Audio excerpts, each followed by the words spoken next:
പുസ്തക പ്രകാശന സദസ്സിലെ അധ്യക്ഷനായ ആദരണീയായ KN, വേദിയിലും സദസ്സിലുമുള്ള പ്രശസ്ത വ്യക്തികളെ, സുഹൃത്തുക്കളെ, ഈ പുസ്തകത്തിൽ പരാമർശിക്കപ്പെട്ട ഒരു വിഭാഗം ആളുകളുടെ പ്രതിനിധിയാണ് ഞാൻ. അതുകൊണ്ടാണ് വളരെ ഉത്സാഹത്തോടു കൂടി കണ്ണൂരിൽ നിന്നും ഇവിടത്തേക്ക് എത്തിച്ചേർന്നിട്ടുള്ളത്. ഇതിലെ ഒരു അധ്യായത്തിൽ പോക്കറിൻ്റെ ഔദ്യോഗിക ജീവിതം, ഔദ്യോഗിക ജീവിതം എന്ന് പറയുന്നത് അധ്യാപക ജീവിതം. ഔദ്യോഗിക ജീവിതം PWD ഓഫീസിലാണ്. അധ്യാപക ജീവിതം ആദ്യമായിട്ട് ആരംഭിക്കുന്നത് ബ്രണ്ണൻ കോളേജിലാണ്.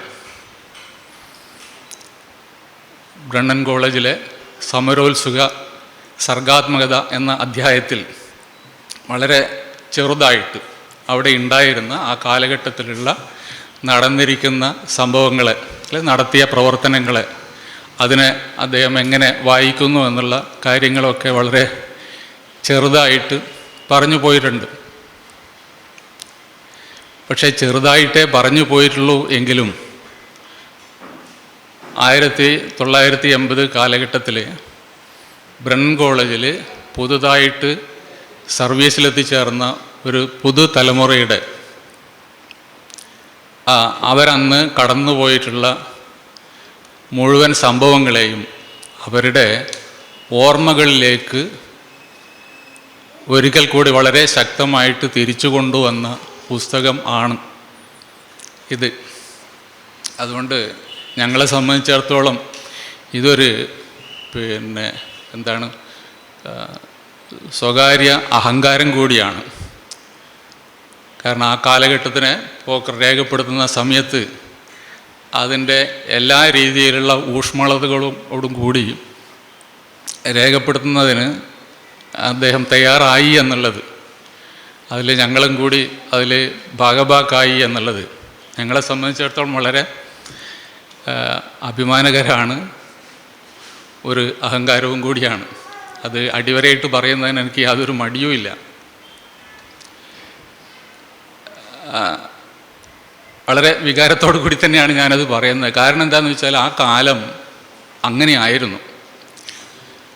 കാരണം 80കളിൽ പുതുതായിട്ട് സർവീസിൽ വരുന്ന ആളുകൾ, അവർ വന്നതിന് ശേഷം ആ സർവീസ് മേഖലയിൽ തന്നെ ഉണ്ടാക്കപ്പെട്ടിരിക്കുന്ന ഒരു വിച്ഛേദമെന്ന് പറയുന്നത്, ഏത് രീതിയിൽ അധ്യാപകൻ എന്നുള്ളതിനെക്കുറിച്ചൊക്കെയുള്ള സങ്കല്പങ്ങൾ ആ കാലഘട്ടത്തിലുണ്ട്. ഒരു പ്രത്യേക സങ്കല്പം, ഏത് രീതിയിലായിരിക്കണം ഒരു കോളേജ് അധ്യാപകൻ എന്നുള്ളത്.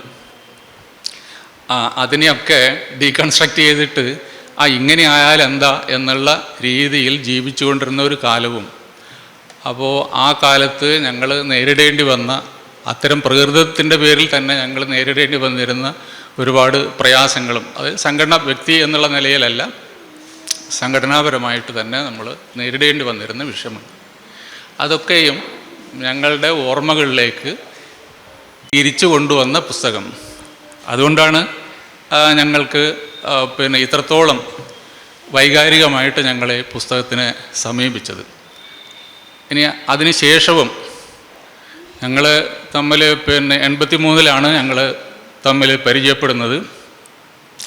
81-ലാണ് ഞങ്ങൾ ഒക്കെയും സർവീസിൽ വരുന്നത്.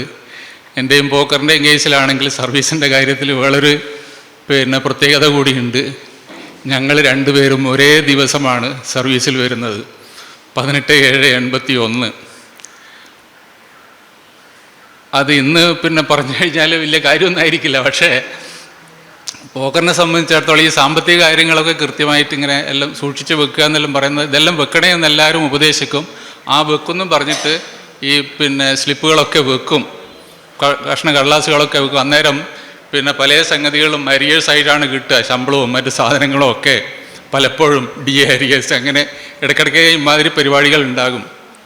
ഇതെല്ലാം ചേർത്തിട്ട് വേണ്ടി വരും പിന്നീടൊക്കെ ഇതെല്ലാം എഴുതുമ്പോഴുള്ള കടലാസൊക്കെ തയ്യാറാക്കാൻ. അപ്പം അങ്ങനെയുള്ള സമയങ്ങളിലൊക്കെ ഒരുപാട് പ്രയാസങ്ങളുണ്ടാകും. പക്ഷേ ഞങ്ങൾ രണ്ടാളും ഒറ്റ ദിവസമായതുകൊണ്ടും ഞാൻ ഈ കാര്യത്തിൽ കുറച്ചും കൂടി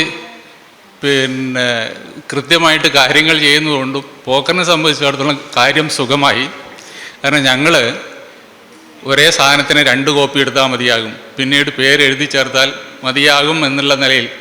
അപ്പം ആ രീതിയിൽ മാത്രമല്ല, നമ്മൾ ഒരേ വേവ് ലെങ്ത്തുള്ള ആളുകൾ എന്നുള്ള നിലയിൽ പിന്നെ സൗഹൃദത്തിൻ്റെ കാര്യത്തിലായാലും സംഘടനാപരമായിട്ടുള്ള കാര്യങ്ങളിലായാലും ഒക്കെയും ഒരേപോലെ ചിന്തിക്കുകയൊക്കെ ചെയ്യുന്ന ആളുകൾ എന്നുള്ള നിലയിൽ, മനുഷ്യരായിട്ട് ജീവിക്കണമെന്ന് ആഗ്രഹിക്കുന്ന ആളുകൾ എന്നുള്ള നിലയിൽ ഞങ്ങളൊക്കെയും ഒരുപോലെ മുമ്പോട്ട് പോയിക്കൊണ്ടിരുന്ന, ഒരേ രീതിയിൽ ഒറ്റ മനസ്സായിട്ട് മുമ്പോട്ട് പോയിക്കൊണ്ടിരുന്ന ആളുകൾ എന്നുള്ള നിലയിലുള്ള അഹങ്കാരമാണത്. അതിനുശേഷം ഞങ്ങൾ പിന്നെ പല ആളുകളും പല സ്ഥലങ്ങളിലേക്ക് പോയി. പിന്നീട് കുറച്ച് കഴിഞ്ഞപ്പോൾ ഞങ്ങൾ രണ്ടുപേരും ഇപ്പോൾ യൂണിവേഴ്സിറ്റിയിലും എത്തി. ഞാൻ വളരെ വൈകിയാണ് എത്തിച്ചേർന്നതെങ്കിലും ഈ സമയത്തൊക്കെ ഞങ്ങൾ തമ്മിലുള്ള നിരന്തരമായിട്ടുള്ള സമ്പർക്കവും അകലെയാണെങ്കിൽ പോലും ഞങ്ങൾ കാണാറും, പിന്നെ സർവീസ് കാലത്തിലുള്ള എല്ലാ കാര്യങ്ങളിലും ദൃക്സാക്ഷിയായ ഒരാളെന്നുള്ള നിലയിൽ അത്തരം സംഗതികളൊക്കെയും വീണ്ടും അവതരിപ്പിച്ചു എന്നുള്ള നിലയിൽ അത് വ്യക്തിപരമാണ്, അത് വളരെയേറെ വൈകാരികവുമായിരുന്നു എന്നെ സംബന്ധിച്ചിടത്തോളം. പുസ്തകത്തിലുള്ള മുഴുവൻ പരാമർശങ്ങളും അത് ഞങ്ങളപ്പോൾ ആ സമയത്ത് പിന്നെ ഒറ്റ വ്യക്തികൾ എന്നുള്ള നിലയിലാണ് ഞങ്ങൾ പിന്നെ മുമ്പോട്ട് പോയിക്കൊണ്ടിരിക്കുന്നത്. അതുകൊണ്ട് തന്നെ ഓരോ ആളിൻ്റെയും പിന്നെ പ്രയാസങ്ങളൊക്കെ സന്തോഷങ്ങളൊക്കെ എല്ലാവരുടെയും പ്രയാസവും സന്തോഷവുമായിട്ട് പോയിക്കൊണ്ടിരുന്ന ഒരു കാലമായിരുന്നു. അപ്പം അതുകൊണ്ട് തന്നെ ഈ സംഗതികളൊക്കെ ഞങ്ങൾക്കൊക്കെ അറിയാം. ഏത് സംഭവങ്ങളായാലും പോക്കറിൻ്റെ പിന്നെ ജീവിതത്തിൽ വന്നിരിക്കുന്ന, അല്ലെങ്കിൽ എൻ്റെ ജീവിതത്തിൽ വന്നിരിക്കുന്ന, അല്ലെങ്കിൽ ഞങ്ങളെപ്പോലുള്ള മറ്റുള്ള ആൾക്കാരുടെയൊക്കെ ജീവിതത്തിൽ വന്നിരിക്കുന്ന എല്ലാ സംഭവങ്ങളും എല്ലാവരുടെയും ജീവിതത്തിലെ പ്രധാനപ്പെട്ട പിന്നെ സംഭവങ്ങളായിരുന്നു എന്നുള്ളത് കൊണ്ട് തന്നെ ഞങ്ങൾക്ക് അഭിമാനത്തോടു കൂടി പറയാം, ഞങ്ങൾ ജാതിമത വ്യത്യാസങ്ങളൊന്നുമില്ലാതെ മനുഷ്യരായിട്ട് ജീവിച്ചു കൊണ്ടിരുന്ന ഒരു കൂട്ടം ആളുകളുടെ പ്രതിനിധികൾ തന്നെയാണ്. അതിനി കേരളത്തിലുള്ള ഏത് പ്രഗത്ഭ വ്യക്തികൾ, ഇൻകോട്ടാണ് പ്രഗത്ഭ വ്യക്തികളെന്ന് പറയുന്നത്, അവരേത് ചാപ്പി അടിച്ചു തന്നാലും അവരെക്കാളൊക്കെ മനുഷ്യരായിട്ട് ജീവിച്ചു കൊണ്ടിരുന്ന ആൾക്കാരായിരുന്നു ഞങ്ങളെന്നുള്ളതിൽ ഞങ്ങളെ സംബന്ധിച്ചിടത്തോളം യാതൊരു സംശയവുമില്ല എന്ന് പറയുന്നതിന് എനിക്ക് യാതൊരു മടിയുമില്ല ഇക്കാര്യത്തിൽ. ഇപ്പോൾ ഇവിടെ പിന്നെ ഞാൻ കൂടുതലായിട്ട് പറയുന്നില്ല, ഞാൻ എങ്ങനെ ഈ പുസ്തകത്തിനെ സമീപിച്ചു എന്നുള്ളത് അത് എൻ്റെ ഉള്ളിൽ നിന്ന് വന്നൊരു സംഗതി എന്നുള്ളതിൽ കുറച്ച് വൈകാരികമായിട്ട് പ്രസൻറ്റ് ചെയ്ത് പോയി എന്നുള്ളൊരു പ്രശ്നം മാത്രമേ ഉള്ളൂ. കൂടുതലായിട്ട് ഇതിൻ്റെ കാര്യങ്ങളിലേക്ക് ഞാൻ പോകുന്നില്ല. പക്ഷേ പിന്നെ ഈ സമയങ്ങളിലൊക്കെ നേരത്തെ സ്വാഗത പ്രസംഗത്തിൽ സൂചിപ്പിച്ചിരുന്നു, മുസ്ലിം നാമധാരി എന്നുള്ള സംഗതി ഏത് കാലത്തിലാണ് വന്നത് എന്നൊക്കെയുള്ള കാര്യങ്ങൾ. അത് എൻ്റെ കൂടി അനുഭവത്തിലുള്ള, നാമധാരി എന്ന പേരിനെ വെച്ചിട്ടല്ല ഞാൻ പറയുന്നത്, പോക്കറായിട്ട് ജീവിച്ചു, അല്ലെങ്കിൽ ഞാനീ പറഞ്ഞതുപോലെ ജീവിച്ചു എന്നുള്ളതിൻ്റെ പേരിൽ പോക്കറിന് ഏതെല്ലാം അവസരങ്ങളിൽ, എൻ്റെ ജീവിതത്തിൻ്റെ ഏതെല്ലാം പിന്നെ അവസരങ്ങളിൽ എന്തെല്ലാം രീതിയിലുള്ള പ്രശ്നങ്ങൾ ഉണ്ടായിരുന്നു എന്നുള്ളത് വളരെ വ്യക്തമായിട്ട് അറിയുന്നൊരു വ്യക്തിയാണ് ഞാൻ. പിന്നെ ഒരു സെക്കുലറായിട്ട് ജീവിക്കുന്നതിനുള്ള കുടുംബപരമായിട്ടുള്ള പ്രശ്നങ്ങൾ എന്തൊക്കെ ഉണ്ടായിരുന്നു എന്നുള്ളത് കൂടുതൽ വിശദീകരിച്ചിട്ടൊന്നുമില്ല ഇതിനകത്തൊന്നും. പക്ഷേ അതിനൊക്കെയും ആ പ്രശ്നങ്ങളൊക്കെയും ഏത് രീതിയിലാണ് വന്നത് എന്നൊക്കെയുള്ള സംഗതികളൊക്കെയും നമ്മൾ പിന്നെ മനസ്സിലാക്കുകയും അനുഭവിക്കുകയും ചെയ്തതാണ് ഞങ്ങളെല്ലാവരും ഒറ്റ മനസ്സായിട്ട്. അപ്പം അങ്ങനെയുള്ള ആളുകളെയാണ് ഇമാതിരി പിന്നെ ചാപ്പുകളൊക്കെ കുത്തിയിട്ട് ഒരിടത്ത് ഒരു മൂലയിൽ ഇരുത്താനുള്ള ഗൂഢശ്രമം നടത്തിക്കൊണ്ടിരിക്കുന്നത്. ഗൂഢശ്രമം ആര് നടത്തിയാലും അവർ താൽക്കാലികമായിട്ട് വിജയിക്കുമെന്നുള്ളത് പിന്നെ വിജയിച്ചിട്ടുണ്ട് എന്നുള്ളതും, തൻ്റെ ആശയം താൻ എന്താണോ ഉയർത്തിപ്പിടിച്ചത് അത് നിലനിൽക്കുമെങ്കിൽ കൂടിയും തൽക്കാലം മനപ്രയാസമുണ്ടാക്കുന്ന രീതിയിലുള്ള കാര്യങ്ങളൊക്കെയും വന്ന് ഭവിച്ചേക്കാം എന്നുള്ളത് നമ്മുടെ പിന്നെ മുമ്പിൽ ഉണ്ടായിട്ടുള്ള കാര്യമാണ്.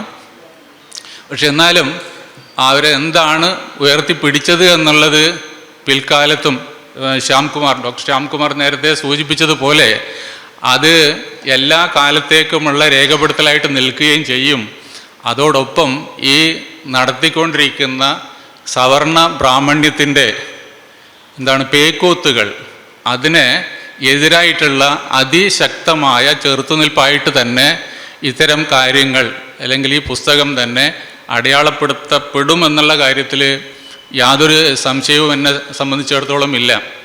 അവർക്ക് ആവുന്ന രീതിയിലൊക്കെയും ഈ കാര്യങ്ങളൊക്കെ ചെയ്തുകൊണ്ടേയിരിക്കും. പക്ഷേ അതിനെ തിരിച്ചറിയുന്ന, അതിനെ ശക്തമായിട്ട് തന്നെ അതിനെ പ്രതിരോധിക്കാൻ തയ്യാറായിട്ട് വരുന്ന ഒരുപാട് ആളുകൾ യുവതലമുറയിൽ ഇന്ന് മുൻപോട്ട് വന്നുകൊണ്ടിരിക്കുന്നുണ്ടോ. നേരത്തെ നമുക്ക് കൈമോശം വന്നിരുന്ന, സമയം വൈകി എന്നുള്ളത് കൊണ്ട് ഞാൻ അതിലേക്കൊന്നും പോകുന്നില്ല, നവോത്ഥാനത്തിൻ്റെ കാലഘട്ടത്തിൽ നാരായണ ഗുരുവും മറ്റൊക്കെ നമ്മൾക്ക് പറഞ്ഞു തന്നിരുന്ന കാര്യങ്ങൾ, അതിനെ തിരിച്ചു കൊണ്ടുവരുന്നതിനുള്ള പരിശ്രമങ്ങൾ തീർച്ചയായിട്ടും മുമ്പോട്ട് വന്നുകൊണ്ടിരിക്കുകയാണ് എന്നുള്ളത് നമുക്ക് വളരെയേറെ സന്തോഷം തരുന്ന ഒരു കാര്യമാണ്. ഈ രീതിയിൽ സ്വീകരിക്കപ്പെടുന്നു എന്നുള്ളത് തന്നെ, പുസ്തകം ചുരുങ്ങിയ കാലം കൊണ്ട് തന്നെ 4 എഡിഷനുകൾ ഇറങ്ങി എന്നുള്ളത് തന്നെ അതിൻ്റെ സൂചനയാണ്. അത് ഇനിയും കൂടുതൽ ആൾക്കാരുടെ ഇടയിൽ പ്രചരിച്ചു കൊണ്ടേയിരിക്കും. ഇവർക്കൊന്നും തന്നെ ഇത്തരം കാര്യങ്ങൾ ഏറെക്കാലം മുന്നോട്ട് കൊണ്ടുപോകാൻ പറ്റില്ല എന്നുള്ള സംഗതിയും നമ്മൾക്ക് കൃത്യമായിട്ട് തന്നെ പറയാവുന്നതാണ്. അതോടൊപ്പം ഒരു കാര്യം കൂടി സൂചിപ്പിക്കാനുണ്ട്. കാരണം പോക്കർ ഇക്കാലം അത്രയും പുരോഗമന കലാസാഹിത്യ സംഘത്തിൻ്റെ സംസ്ഥാന കമ്മിറ്റിയിലുള്ള ഒരാളാണ്. സംസ്ഥാന കമ്മിറ്റിയിലുള്ള ആളെന്നുള്ള നിലയിലോ അല്ലെങ്കിൽ മറ്റ് കാര്യങ്ങളോ ഉണ്ടായിട്ടല്ല പോക്കർ ഇത്തരത്തിലുള്ള എന്താണ് പുസ്തകം എഴുതുന്നതോ തൻ്റെ അവബോധങ്ങൾ, താൻ മനസ്സിലാക്കിയിരിക്കുന്ന കാര്യങ്ങൾ ഒരു അക്കാഡമിക് പണ്ഡിതൻ എന്നുള്ള നിലയിൽ പ്രവർത്തിക്കുന്നതും എഴുതുന്നതും സെമിനാറുകൾ പ്രബന്ധങ്ങളായിട്ട് അവതരിപ്പിക്കുന്നതും പുസ്തകങ്ങളായിട്ട് പ്രസിദ്ധീകരിക്കുന്നതുമൊക്കെ അത് വളരെ കൃത്യമായിട്ട് നമ്മുടെ പൊതുമണ്ഡലത്തിൽ ഉള്ള കാര്യങ്ങളാണ്. അതിനെ ഒളിച്ചു കടത്തുന്നതെന്നൊക്കെ പറഞ്ഞിട്ടുള്ള സംഗതികളൊക്കെ ഇതിനകത്തുണ്ട്. അത്തരം കാര്യങ്ങളിലേക്കൊന്നും ഞാൻ പോകുന്നില്ല. പക്ഷേ എന്തുകൊണ്ടാണ് ഈ ഒരു കാര്യത്തെ നിങ്ങൾ പറഞ്ഞതിൽ ഇങ്ങനെയുള്ള അഭിപ്രായ വ്യത്യാസങ്ങളുണ്ട് എന്ന് പരസ്യമായിട്ട് ആൾക്കാർ പറയാത്തത്? ഇങ്ങനെയുണ്ട്, അപ്പോൾ അതിനെക്കുറിച്ച് നമ്മൾ ഒരു സംവാദം വെക്കാം, എനിക്കതിനെക്കുറിച്ച് വ്യത്യസ്തമായിട്ടുള്ള അഭിപ്രായങ്ങളുണ്ട് എന്ന് പറയുന്ന ആളുകൾ എന്തുകൊണ്ടാണ് ഇങ്ങനെ ഒരു സംവാദത്തിലേക്ക് കൂടി നമ്മൾക്ക് അതിനെക്കുറിച്ച് നമ്മളുടെ അഭിപ്രായങ്ങളും അഭിപ്രായ വ്യത്യാസങ്ങളും പ്രകടിപ്പിക്കാമെന്ന് പറയാൻ മുമ്പോട്ട് വരാത്തത്? കാരണം പുരോഗമന കലാസാഹിത്യം അതിൽ ഞാൻ മറ്റു കാര്യങ്ങളൊന്നും പോകാത്തത് എന്തുകൊണ്ടാണെന്ന് പറഞ്ഞാൽ അതൊക്കെ പുസ്തകത്തിനകത്ത് രേഖപ്പെടുത്തപ്പെട്ടതാണ്. എങ്ങനെയൊക്കെയാണ് ഇവർ കാര്യങ്ങൾ ചെയ്തുകൊണ്ടിരിക്കുന്നത്, അതുകൊണ്ട് അതിലേക്കൊന്നും തന്നെ ഞാൻ കൂടുതലായിട്ട് പോകുന്നില്ല. പക്ഷേ എന്നിരുന്നാലും ഒരു കാര്യം അവതരിപ്പിക്കുന്ന സമയത്ത്, കാരണം പടയോട്ടം എന്നുള്ളത് നേരത്തെ പരാമർശിച്ച കാര്യമാണ്. പടയോട്ടം എന്നാണല്ലോ കെയ്ൻ്റെയും പോക്കറിൻ്റെയും പ്രവർത്തനങ്ങളെ വിശേഷിപ്പിക്കുന്നത് അവർ. അപ്പം പടയോട്ടം എന്ന് പറഞ്ഞിട്ട് ഇങ്ങനെ പറഞ്ഞ് ലേഖനമില്ല പുസ്തകമായിട്ട് പ്രസിദ്ധീകരിച്ചിട്ട് അവരെന്തുകൊണ്ടാണ് ഈ 2005 വന്നിരിക്കുന്ന ഈ പുസ്തകത്തിനെക്കുറിച്ചുള്ള ഒരു അഭിപ്രായമോ അല്ലെങ്കിൽ വിയോജിപ്പുകളോ, അത് ഒരിക്കൽ സുനിൽ പി ഇളയിടത്തിൻ്റെതായിരിക്കുന്ന അഭിപ്രായ വ്യത്യാസം പറഞ്ഞു, അതിൻ്റെ അടിസ്ഥാനത്തിൽ റിവൈസ് ചെയ്തിട്ടാണ് അതിനു കൂടി ഉത്തരം കൊടുത്തു എന്നുള്ള നിലയിലാണ് അടുത്ത എഡിഷൻ ഇറക്കിയിരിക്കുന്നത്. അതും സൂചിപ്പിച്ചിട്ടുണ്ട് ഇതിനകത്ത്. പക്ഷെ എന്തുകൊണ്ടാണ് കൃത്യമായിട്ട് ഇന്ന കാരണത്താലാണ് നമ്മളിതിനെ എതിർക്കുന്നത് എന്ന് പറയാൻ വേണ്ടി അവർ മുൻപോട്ട് വരാത്തത്? പക്ഷേ അവർ ചെയ്തുകൊണ്ടിരിക്കുന്നത് സുനിൽ പി ഇളയിടം ചെയ്തുകൊണ്ടിരിക്കുന്ന പ്രഭാഷണങ്ങളൊക്കെ നല്ല ശതമാനവും രാമായണവും മഹാഭാരതവും സമ്മതിക്കുന്നതാണ്. ഇപ്പം ഞാൻ പലപ്പോഴും നോട്ട് ചെയ്യാറുണ്ട്, പയ്യന്നൂർ ഭാഗത്തും മറ്റൊക്കെ സപ്താഹ യജ്ഞങ്ങൾ പോലെയാണ് അദ്ദേഹം ഈ സാധനങ്ങളൊക്കെ നടത്തിക്കൊണ്ടിരിക്കുന്നത്. അപ്പോൾ ഈ യജ്ഞങ്ങൾ നടത്തുന്ന ആള് എന്നാൽ പിന്നെ ഞാൻ ഈ യജ്ഞം നടത്തുന്നവനാണ്, ഇതിനെ ഞാൻ അംഗീകരിക്കുന്നു എന്ന് വളരെ കൃത്യമായിട്ട് തന്നെ പറഞ്ഞൂടെ അയാൾക്ക്? രാമായണം വലിയ കാര്യമാണ്, നടന്നിരുന്ന സംഭവങ്ങളാണ് ഈ പറയുന്നതൊക്കെ എന്ന് പറയുന്ന ധാരാളം ആളുകൾ നമ്മുടെ നാട്ടിലില്ലേ? അതുപോലെയുള്ള പോക്കർ തന്നെ സൂചിപ്പിച്ച കാര്യമാണ് പുസ്തകത്തിനകത്ത്. കെ കൊച്ച് ഇതിനെക്കുറിച്ച് പറഞ്ഞത് മാർക്സിസ്റ്റ് രീതിയിൽ എഴുതപ്പെട്ട പുസ്തകമാണ് ഇത് എന്നുള്ളതാണ് എൻ്റെ വിയോജിപ്പിന് കാരണമെന്ന് പറഞ്ഞു. അത് അദ്ദേഹത്തിൻ്റെ വിശ്വാസമാണ്, അദ്ദേഹത്തിൻ്റെ ധാരണയാണ്, അദ്ദേഹത്തിൻ്റെ അഭിപ്രായമാണ്. അത് അദ്ദേഹം പരസ്യമായിട്ട് പറയുകയും ചെയ്യുന്നു. അതുപോലെ ഇവർക്കെന്താ അത് പറഞ്ഞുകൂടാത്തത്? അപ്പം ഈ പറഞ്ഞുകൂടായ്മയാണ് നമ്മൾ ചോദ്യം ചെയ്യേണ്ടത്, അതല്ലെങ്കിൽ നമ്മൾ തിരിച്ചറിയേണ്ടത് എന്നാണ് എനിക്ക് ഈ വിഷയത്തിൽ പറയാനുള്ളത്. കാരണം അത് പറയേണ്ടത് ആവശ്യമല്ലേ. നിങ്ങൾക്കൊരു അഭിപ്രായം ഉണ്ടാകുമ്പോൾ നിങ്ങൾ ആ അഭിപ്രായം നിങ്ങൾക്ക് പ്രകടിപ്പിക്കാം. എന്തുകൊണ്ടാണത് പ്രകടിപ്പിക്കാൻ വരാത്തത്? അപ്പോൾ നേരത്തെ ശ്യാംകുമാർ സൂചിപ്പിച്ചതുപോലെ അവർ തുറന്നു കാട്ടപ്പെടുമോ എന്നുള്ള പേടിയുണ്ടാകാം. അപ്പോൾ അവരുടെ അഡ്രസ്സ് ഉണ്ടല്ലോ, പുരോഗമന അഡ്രസ്സ് എന്ന് പറയുന്നതിന് ഏതെങ്കിലും രീതിയിലുള്ള കോട്ടം തട്ടുമോ എന്നുള്ള പേടിയുള്ളത് കൊണ്ടായിരിക്കണം അവർ ഇത്തരത്തിലുള്ള ഒരു സാധനത്തിന് മുൻപോട്ട് വരാത്തത് എന്ന് മാത്രമേ നമ്മൾക്ക് ഈ കാര്യത്തിൽ ഊഹിക്കാൻ സാധിക്കുള്ളൂ. അപ്പം അവർ മുൻപോട്ട് വരട്ടെ. അങ്ങനെയാണെങ്കിൽ ഇന്ന കാര്യം കൊണ്ടാണ് ഞങ്ങൾ ഇതിനെ എതിരായിട്ട് പറയുന്നത്. അപ്പം ഏതെങ്കിലും രീതിയിലുള്ള വിവേചനങ്ങൾ ഉണ്ടാകുമ്പോൾ ആ വിവേചനം ചോദ്യം ചെയ്യുകയും ഇത് വിവേചനമാണ് എന്ന് പറയുകയും ചെയ്യുന്നത് സ്വത്വവാദമായിട്ട് ചാപ്പ കുത്തിക്കൊണ്ട് ബാക്കിയുള്ളതെല്ലാം നോർമലായിട്ടുള്ള സംഗതി എന്നുള്ള നിലയിലേക്ക് വരുന്ന, അല്ലെങ്കിൽ ഒരു കേരളീയ സംസ്കാരം എന്ന രീതിയിലേക്ക് സാർവത്രികമായിട്ട് അംഗീകരിപ്പിക്കുന്ന, അല്ലെങ്കിൽ ഒരു കേരളീയ സംസ്കാരമായിട്ട് അംഗീകരിപ്പിക്കുന്ന ഒരു അവസ്ഥയിലേക്ക് കാര്യങ്ങൾ പോയിരിക്കുന്നു എന്നുള്ളതാണ് വസ്തുത.